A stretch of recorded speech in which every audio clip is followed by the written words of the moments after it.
Hablemos ahora de las consecuencias o impacto que tiene sobre la contabilidad algunas decisiones tomadas por los administradores.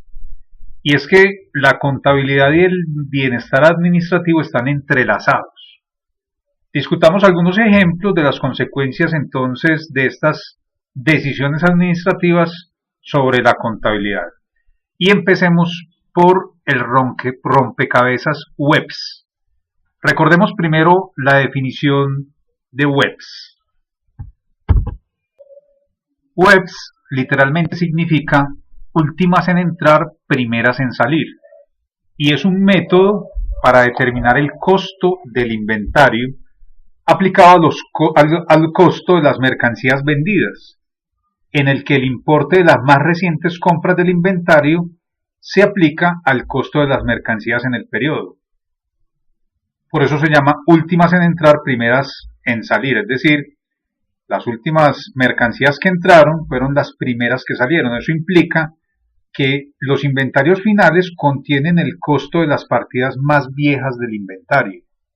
En otras palabras, o a manera de ejemplo, si tenemos una cantidad de artículos para la venta y tenemos que estos artículos tuvieron diferentes valores en su adquisición y aplicamos este método WEPS, donde decimos que las últimas o los últimos artículos que ingresaron son los primeros que salen cuando se venden, entonces querría decir que los últimos costos son los que están saliendo del inventario y van permaneciendo en el inventario los primeros costos de adquisición de la mercancía.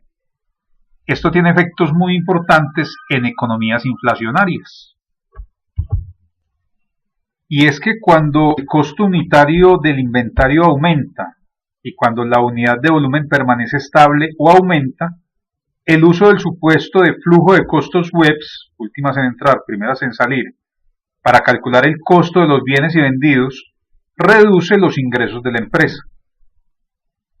Este método ofrece a los participantes no gubernamentales de las empresas que satisfacen las condiciones de volumen y costo unitario una oportunidad para aumentar su participación en la torta corporativa a expensas del gobierno.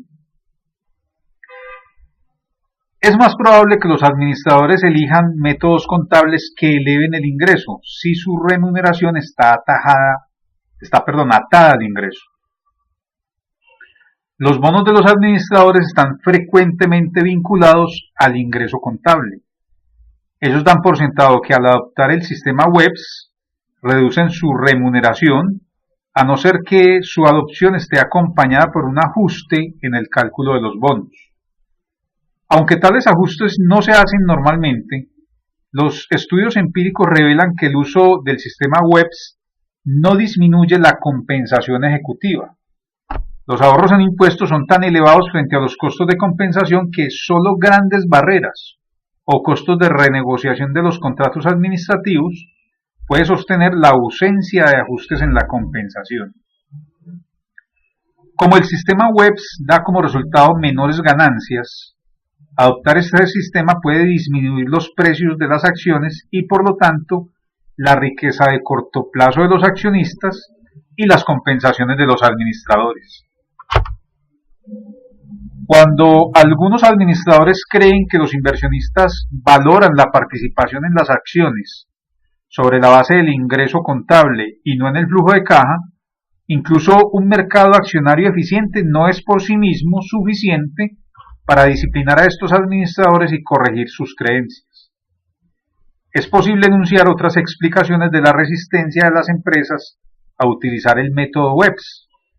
Por ejemplo, la complejidad de la estructura administrativa de una empresa, la lentitud en la innovación de las organizaciones, la política diferenciada de coacción de las autoridades tributarias hacia los usuarios del sistema WEPS, el costo de poner en marcha la contabilidad con el sistema WEPS, la volatilidad de las ganancias con el sistema WEPS y las expectativas sobre las variaciones futuras del cambio en los precios puede influir en las decisiones para no adoptar este sistema WEPS.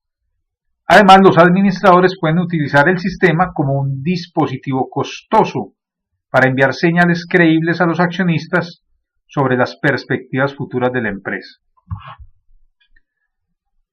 Otra de las esferas donde se nota efectos de las decisiones administrativas sobre la contabilidad es en la contabilidad para los arrendamientos. Cuando las normas internacionales de contabilidad emitieron la número 13, especificando los criterios para la capitalización de los arrendamientos, su acción produjo una respuesta administrativa que no se había previsto. Los administradores rediseñaron los contratos de arrendamiento de largo plazo para evitar la capitalización. Y así, las normas internacionales de información financiera se ocuparon durante varios años del tema y se publicaron 6 modificaciones y 7 interpretaciones de la declaración original en una tentativa de oponerse a los pretextos que mostraban los administradores. Y es que ellos decían, ¿qué podrían ganar los administradores al evitar la capitalización de los arriendos? Las explicaciones se asemejan a aquellas que vimos para el caso del método Webs en los inventarios. Otro ámbito donde se nota un impacto en la contabilidad a partir de las decisiones que toman los administradores tiene que ver con la reestructuración de préstamos problemáticos. Cuando las normas internacionales de contabilidad propusieron a los bancos reconocer la pérdida del valor económico de los préstamos en el momento en que acuerdan reestructurar los préstamos problemáticos en favor de los acreedores, los bancos asumieron una posición unificada contra esta propuesta. Estos bancos tuvieron éxito para deshacer el requerimiento del reconocimiento de pérdidas. Bajo la norma internacional número 15, la pérdida se reconoce solo hasta la magnitud en que el valor no descontado de todos los pagos que se recibirán de la deuda reestructurada sea menor que la cantidad original, es decir, no se reconoce ninguna pérdida a menos que el interés efectivo llegue a ser negativo. Entonces surge una pregunta, ¿por qué actuarían mancomunadamente los administradores bancarios, presuntamente con mucha experiencia en el análisis financiero y el funcionamiento de los mercados de capitales, para oponerse al reconocimiento de la realidad económica en los estados financieros? Ellos argumentaron que reconocer una pérdida cuando se reestructuró una deuda daría lugar a dos cosas. En primera medida, a una pérdida de depósitos para los bancos. En segundo lugar, una pérdida de confianza de los inversionistas en los bancos. Y es más, mencionaron una tercera, y es que obligaría a que los deudores se declararan en quiebra en lugar de llegar a un acuerdo para reestructurar sus deudas. Los banqueros tuvieron éxito para bloquear una norma contable que habría producido un informe más realista acerca de la situación financiera de los bancos. Aún no se ha establecido si la posición de los bancos surgió en su totalidad de las empresas bancarias o de posiciones personales de los administradores bancarios. Miremos otro caso donde se observan impactos desde las decisiones administrativas sobre la contabilidad. La norma internacional de información financiera número 19 en su momento exigió que las empresas asumieran el costo de las exploraciones de petróleo y gas infructuosas. Posteriormente, esta exigencia fue retirada por la férrea oposición de algunos sectores de la industria del petróleo y el gas. Los administradores de gran parte de las pequeñas empresas de exploración que capitalizaron estos costos en sus libros de contabilidad argumentaron que esta regla aumentaría los costos de capital y los forzaría a retrasar sus esfuerzos de exploración. Ya desde el año 1974, la norma internacional de información financiera número 2 ha obligado a reconocer inmediatamente los costos de investigación y desarrollo como tales. Se argumentó que tal disposición tendería a reducir los desembolsos para la investigación y el desarrollo de las corporaciones abiertas.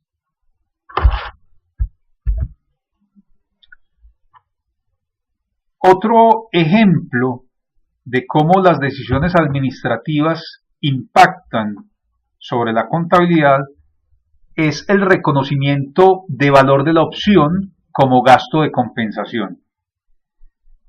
En el año 1993, el organismo emisor de las normas internacionales de información financiera propuso que el valor económico de las opciones sobre acciones concedidas a los empleados, principalmente a los administradores, se reconociera como parte del gasto de compensación de la empresa. La propuesta generó una fuerte oposición por parte de los administradores corporativos, especialmente los de las empresas de alta tecnología que apenas comenzaban a operar. Una proporción relativamente grande de la compensación en estas empresas se paga en forma de opciones sobre acciones. Hablando en nombre de sus empresas, estos administradores argumentaron que la propuesta contable paralizaría su capacidad de atraer talento administrativo y aumentar el capital. También argumentaron que estimar el valor económico de opciones complejas podría ser difícil y arbitrario en ausencia de un mercado líquido para estas. Fue así como 2 años después, en el año 1995, el organismo emisor de normas internacionales de información financiera publicó una declaración en la que sugiere, pero no obliga, que las empresas reconozcan este gasto. Y ahí entonces cómo las decisiones administrativas impactaron la contabilidad. Hablemos ahora de otro ejemplo que nos muestra lo mismo, cómo las decisiones administrativas impactan en la contabilidad. Y es la racionalidad de decisiones aparentemente irracionales.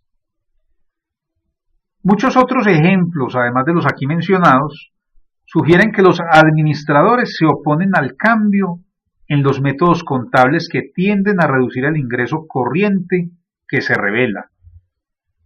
¿Cómo podemos explicar tal oposición, especialmente si el cambio produce un aumento sustancial en el tamaño de la torta económica, como es en el caso que estábamos explicando del método Webs para medición de inventarios? Si cada uno supiera todo lo que se puede saber, la aversión al incremento del tamaño de la torta económica sería irracional y habría poca necesidad de la contabilidad. Pero en el mundo de los negocios la gente no lo puede saber todo. Incluso no pueden saber todo lo que se puede saber. La gente recoge información que puede, de acuerdo a su capacidad, y trata de inferir el resto a partir de lo que logra ver de los otros. Una acción de un participante en la empresa es una elección económica substantiva, así como una señal para otros agentes, quienes pueden ver la acción o sus consecuencias. Cada agente evalúa las consecuencias directas de su acción, así como tal acción será percibida por los demás.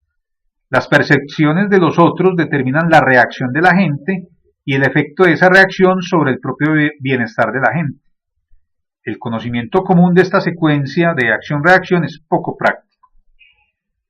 Esta imperfección de la información puede contener una pista para explicar el rompecabezas del método Webs. Suponga que todos los agentes saben privadamente que un cambio al método Webs disminuye los pagos de impuestos sin afectar otros flujos de efectivo.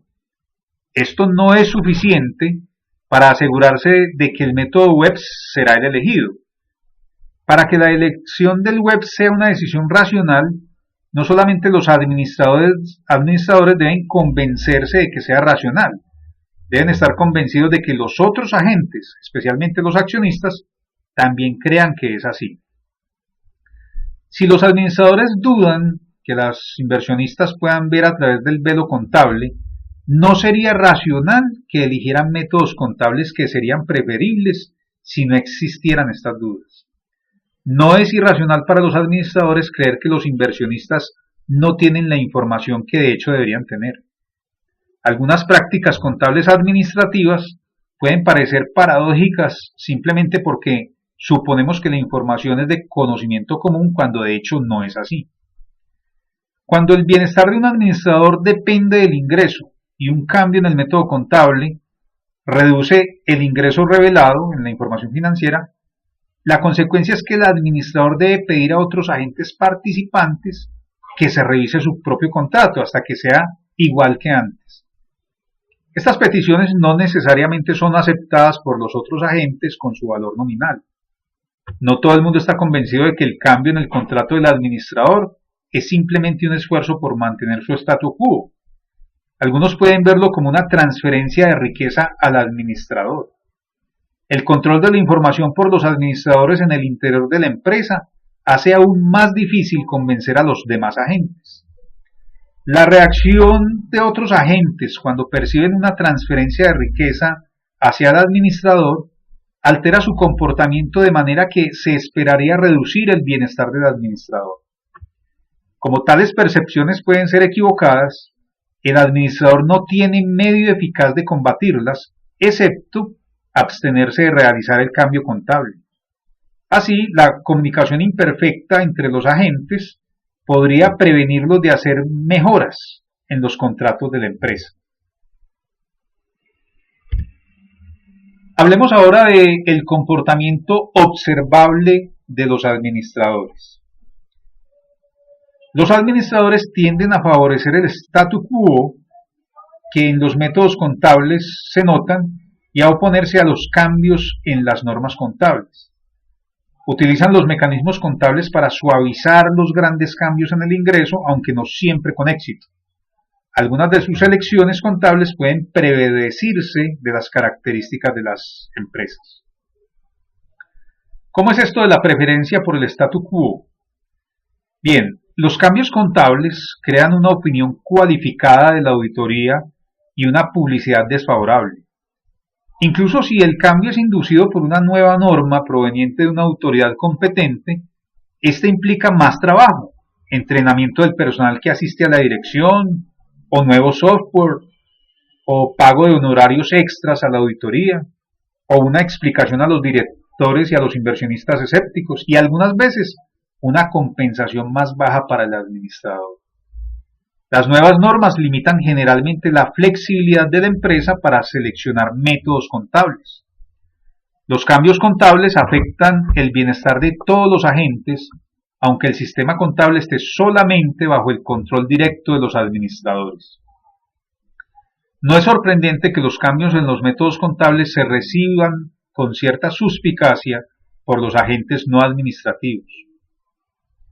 Todos los agentes deben incluir en los costos de ajustar su comportamiento a los arreglos contractuales. Si los administradores no tienen ninguna preferencia entre el statu quo y el estado de equilibrio bajo el cambio propuesto, entonces los costes del ajuste son suficientes para hacer que prefieran el statu quo, es decir, buscan que las cosas permanezcan como estaban desde siempre. Hablemos entonces de la administración del riesgo. Los administradores utilizan la flexibilidad de los sistemas contables y la elección del momento oportuno de las transacciones corrientes, como compras y entregas, para que su desempeño se vea mejor. La publicidad, la investigación, el desarrollo, la exploración, el dar de baja los inventarios y los equipos obsoletos se citan frecuentemente como áreas de discreción substancial para los administradores. Las decisiones no contables como el presupuesto de capital o la venta de equipo y la indemnización por retiro anticipado, todas estas también le dan al administrador oportunidades similares. Los cambios en los principios contables con respecto a la valoración de los inventarios o a la depreciación o al reconocimiento del ingreso, entre otros, también pueden ser utilizados para el mismo fin. Pasemos ahora al tema de la elección de los métodos contables según las características de la empresa. En exposiciones anteriores discutimos la cercana relación entre tres formas organizacionales y tres formas de contabilidad. Este proceso podría refinarse, podría mejorarse. Los métodos contables elegidos o preferidos por las empresas se puede vincular a sus características. Por ejemplo, las preferencias de las empresas exploradoras de petróleo y gas respecto a los métodos contables dependen de su apalancamiento, es decir, de su financiación, de quién los financia y cómo consiguen esa financiación. Las preferencias de las empresas por una contabilidad con base en el nivel general de precios parecen estar relacionadas con el tamaño de la empresa, también con la existencia de un plan de compensación de la administración y con su compromiso con las agencias reguladoras del gobierno. Así entonces, como resumen de esta exposición, podemos decir lo siguiente. La interacción de los administradores con la contabilidad y el control es muy compleja. Por estar en el centro administrativo de la empresa, los administradores operan los sistemas de contabilidad y control, y como sus contribuciones no pueden medirse directamente, una parte sustancial de esas contribuciones se basa en medidas contables del producto. Ahora bien, el sistema contable genera evidencia acerca de cómo se construye la reputación del administrador o cómo se construye también el capital humano del administrador. También desempeñan un papel importante en el diseño del sistema contable. Cuando los administradores modifican este en respuesta a cambios en el entorno, obtienen así su producto, el cual es luego verificado por auditores independientes e incluso van más allá y manipulan la información para su propio provecho. En este sistema, el ingreso es quizás la más importante cifra individual. Por lo tanto, finalmente podemos decir que no es sorprendente que una gran parte de la atención de los administradores y de los inversionistas se enfoque en este aspecto de la contabilidad. Muchas gracias.